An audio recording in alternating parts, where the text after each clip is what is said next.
I'm walking the trail into the food plot, and I'm pretty pleased to see all the tracks and droppings on these trails, so it tells me they're starting to get a lot of use.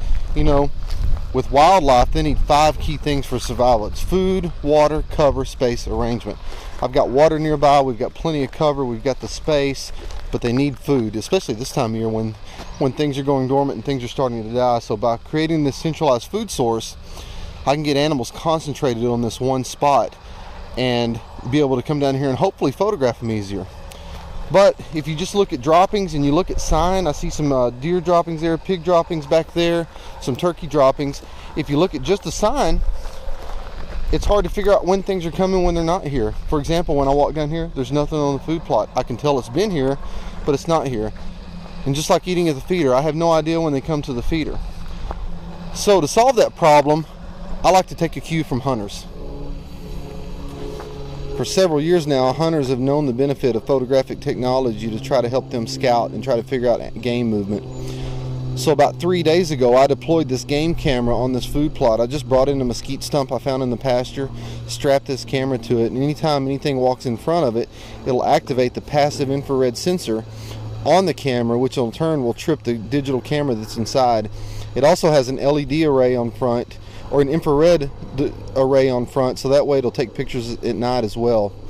And so for the few days this thing has been taking pictures. I don't know what it's got pictures of, but by the tracks I'm thinking deer, turkeys, maybe some pigs. But I'll take the game camera in since I've deployed it, crack it open, take the SD card out, and see what I've got to look forward to on this food plot. The cool thing about these game cameras are their ease of use. You know, you can use any model, but the particular one I use is a Wild Game Innovations camera. It's got this infrared panel on the top. Here's the camera. Here's the passive infrared sensor, so anytime an animal walks in front of it, it'll sense its movement and it'll take the picture. During the day, it won't need the infrared panel, but at night it will. And this particular camera, although I don't use it, has a local Wi-Fi network that it'll create, so that way you can walk up to it and with your phone be able to look at the pictures on your phone instead of pulling out the card.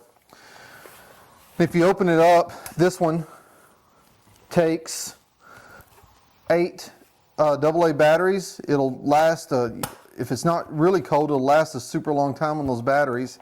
It takes a pretty standard SD card that you'd use in a lot of different camera models that you'd find. This particular camera here,